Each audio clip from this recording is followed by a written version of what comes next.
tsy fahazakana demokrasia, tsy fahatokisanteny, tahotra, santionany amin'ny valitenin'ireo olona sendra ny mpanao gazety tamin'ny fahitana ireny zava-nisy nandalo teto Mahajanga ny zoma fahatelopolo ny volana marsa lasa teo iny. Aminahy aloha izy zany tena marina misy karazana tsy fahatokisantena aloha voalohany, faharoa magnarakaraka an'izay aminahy moako raha olo ohatran'ireny zany afanisany olo-tsotra izy izinao azo evitena izy raha ohatra ka hoe misy zavatra tiany mera, satria merana anatin'ny zanaka mapare lozika be izy raha ohatra ka hoe misy zavatra tiany atao manafatra le olobe nazy izy satria afanisany olo-tsotra aloha izy hatreto aminahy. Fa le tsy fahatokisantena an'le président zany mazava ho azy moako tsy maintsy atao zay vareheviky hoe anakanana agnatin'ny rangaty satria raha vao avy eto hainy fa tsy maintsy atao hoe 100% olo mazenga eto tsy maintsy agnaraka azy. Zay zany fahaizako anazy aloha hatreto. Ny sakana aloha fahitako azy midika fatahoran'le fitondram-panjakana an'le Andry Rajoelina. Aminao ve zany hoe mety ve iny fanakanana iny sa hevitranao? Fahitako azy aloha tsy mety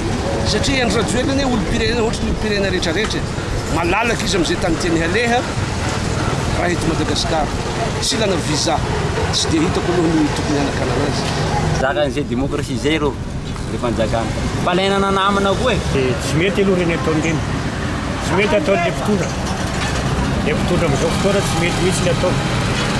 Satria nahoana? satria tsy manome lalana ny olo mba hivezivezy amin'ny tany zany dia mazaka démocratie aloha izy. Nefa ilaina ve le démocratie? Ilaina le démocratie fa tsy zany tsy mandeha le fiainam-bahoaka. Tranga reny dia tsy tokony hisy mihitsy satria zany le atongavany tsy handeha hoe aninona na tsy handeha androbaka famboana zavany etaitapony koa izy atolotra any amin'ny vahoaka kanefa zay zavatra zay sakanana. Fahitako anazy io tsanga raha tsy mety aminaraka izy. Tsy mety satria nahoana? Tsy mety satria manino? Tsy mety izy iny satria ohatrany karaha vahoaka zany fa nanantena hoe misy fety dia sakanana le raha. Ohatra ny fanakorontanana le sakasakana tonga taminazy. Io manko mananjany Andry Rajoelina leo nampalitona fanjakana koa hainy raha momba iny ka fanjakana koa miahiahy izy adversaire izy manalanona ny manerany Madagasikara ny toleto mavozy mampanjakana miahiahy. Tsy mety aloha le izy raha amiko e satria ma tsy mety azy le izy tsy dia hoe voatery hoe raha tonga ty izy dia anakorotana fa ny amin'ny heviny en tant que izy président teo aloha zay fa tsy midika hoe andeha anentana vahoaka izy na andeha anina fa en plus n'izay izy andeha hanokatra an'le zavatra nataony taty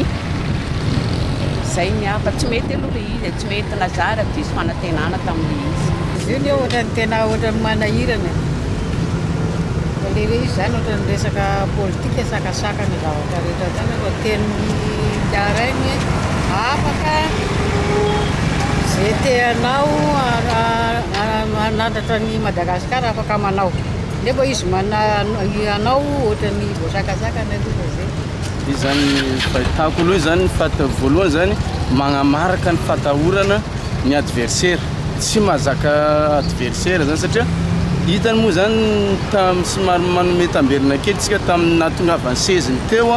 avy tamin'izy moa fa tsy tamin'ny Andry raha tsy teo i Andry dia tsy teo izy dikan'izay dia tsy afaka mihetsika izy raha tsy eo i Andry dia manamaraka fa hoe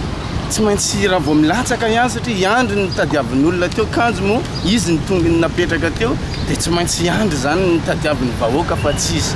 dikan'izay vao tonga mazava fa hoe i Andry zany ny tena ilain'ny vahoaka fa tsy izy satria leo ny vahoaka amin'ny jadona sy ny tsindry azo lena sy ny fampaheram-pahefana sy ny rehetrarehetra zany dia efa reraka zany ny olona dia ohatran'izay zany fahitako an'iny tsy maintsy mihitsy sakasakana iny na ino ataontsika satria Andry Rajoelina fahita fa olany tsy maintsy sakasakana amreo foana hatramin'ny farany fa izay tsika tsy miala amin'ny Andry Rajoelina na ino reo na ino fa eto izy fatory afa raha io ia any raharam-pirenena moa amintsika amin'ny teny zao io ditatsika tsy milamy ny sakatsakana dia amin'izao fotoana zao tokony fa tsisy olona tokony sakasakana tsony maneho heviny amin'izay tokony ataony ny fanakalana io moa iaraha mahita zay ny tompony seza ihany no matanjaka satria izy ny tompony fahefana izy tompony fanjakana dia afaka manao zay tiataony izy ataona moa fa zay izy zay moa ninay tsy afifinay eto fa ohatrana manokana za mpiomban'ny président teo aloha T2 Andry Nirina Rajoelina ary tsy mivadika mihitsy zany za mbola matoky zay zany amin'izay victoire be zay tsy emotra manolona ny zavantranga nefa ireo mpanaradia ny Andry Rajoelina fa itoy ny tolona ary vao maika nanome fankahirezana azy ireo ny trangany seho rehetra